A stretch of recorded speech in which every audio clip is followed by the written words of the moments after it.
Master Jet, maaari nyo po bang ipaliwanag retirement options? No, so ito pong ating ipapaliwanag sa inyo ay nanggagaling po ito sa website ng GSIS at mag-focus mo muna tayo doon sa Republic Act 8291, isa po sa options ng GSIS retirement, no, na pwede po ma-avail ng mga government personnel. Makikita po ito sa website ng GSIS at ito po ay nakabatay sa Republic Act 8291.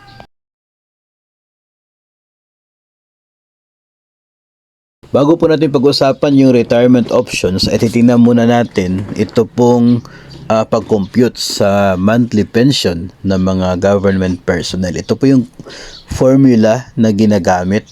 Kaya nga po sinasabi natin na nasa 2.5% per year ng inyo pong paid premiums ang matatanggap dahil po sa formulang ito.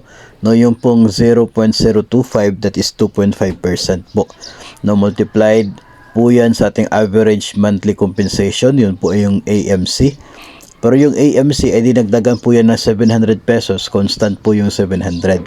No, so yung AMC plus 700 times natin yung resulta ng 2.5%, tapos i-multiply natin doon sa ating PPP, periods with paid premiums, kung ilang taon tayo na mayroong paid premium sa GSIS. Hindi po yung length of service, no, na nakabatay kung ilang taon ka mula nung pumasok sa gobyerno. Hindi po. Nakabase po yung pension computation doon sa PPP. Yun pong actual na paid premiums sa GSIS.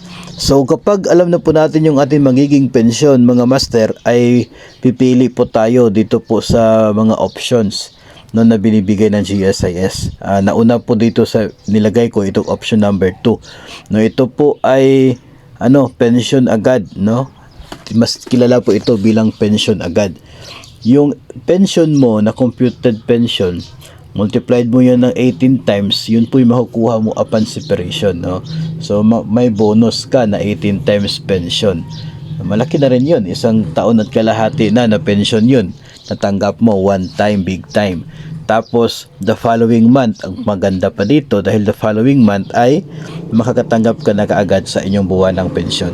So walang gap doon sa mga buwan, no? Pagkatapos mo mag-retire, wala ka ng sahod, tatanggap ka naman ngayon ng pensyon. Kaya po siya tinatawag na pension agad, kasi agad-agad the following month pe-pension ka na.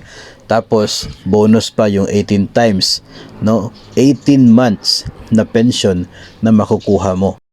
Ang isa pang option, mga master, na marami din ang nag-a-avail nito kasi nga big time malaki yung kanilang matatanggap from GSIS nang sila po ay mag-retire. Ito po yung lump sum, no? Lump sum dahil po yung 5 taon na pension mo ay one time mong matatanggap from GSIS. Okay? So 60 months equivalent yung makukuha mo upon retirement. 5 taon na pensyon natanggap mo agad, no? Kahit kaka-retire mo pa lamang. So medyo malaki po yung matatanggap if ever na wala kang utang, no? Na-avail din ito ng marami, especially pag malaki-laki yung kanilang naging pensyon sa GSIS, naging utang sa GSIS, no? Kasi nga ay para mabayaran agad yung loan nila, so nag-a-avail sila ditong itong lump sum na pamamaraan. Kung wala kang utang, medyo maganda-ganda yung resulta kasi napakalaki nga na makukuha mo. Imagine mo yung 5 taon na pensyon na nakuha mo in advance. Yung downside lamang sa option na ito, kasi pagkatapos mo siyang matanggap ay wala kang makukuhang buwan ng pensyon, no? Maghihintay ka pa ng 5 taon bago ka makakatanggap ng regular na pensyon.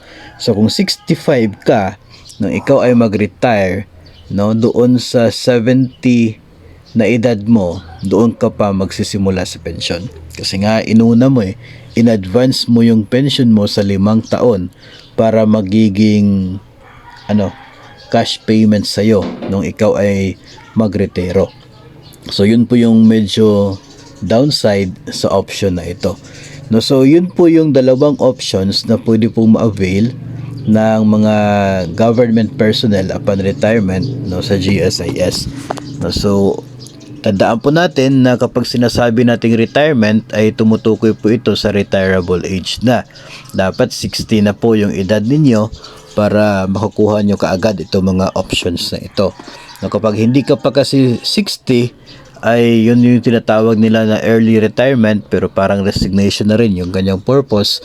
No, mayroon kang option naman na pagdating ng 60, mag-file ka doon ng for your lump sum, or pwede rin naman na upon separation mo ay tatanggapin mo yung 18 times, tapos pag edad mo ng 60 ay doon ka na simula sa pension. Yun ay for those below 60 years old. Pero kung 60 ka na, itong dalawang options nito, pwede mo ito ma-enjoy, pwede ka mamili sa kanila no, kung saan yung mas preferred mo.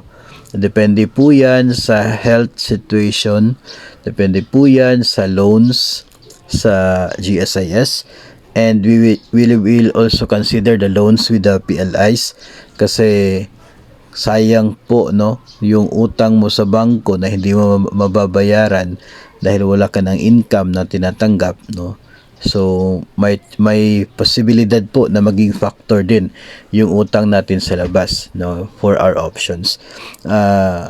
Yun ay decision na po, no, ng isa pong magre-retiro kung alin sa dalawang ito yung kanya pong pipiliin. Now, mayroon pa pong other options ng retirement doon sa GSIS website, at may kanya-kanya po silang uri ng mga mga eligibilities for government personnel. Pero may mga ilan kasi doon na parang hindi na siya magiging applicable sa ngayon, especially doon sa requirement na dapat na-hire ka before August 1, 1997 o 1977, no. Yun po ay medyo mahirap na ma-avail ngayon, parang wala magka-qualify doon, no. So ito pong RA 8291, ito po ay bago, at ito po yung madalas na talagang available para po sa karamihan sa atin na magre-retire from GSIS or from government service. No, so sana po nakapagbigay tayo ng kaunting impormasyon, inputs para po sa inyong kaalaman for dito po sa options na pwede pong pagpipilian whenever na makapag-decide po tayo na magretiro from government service.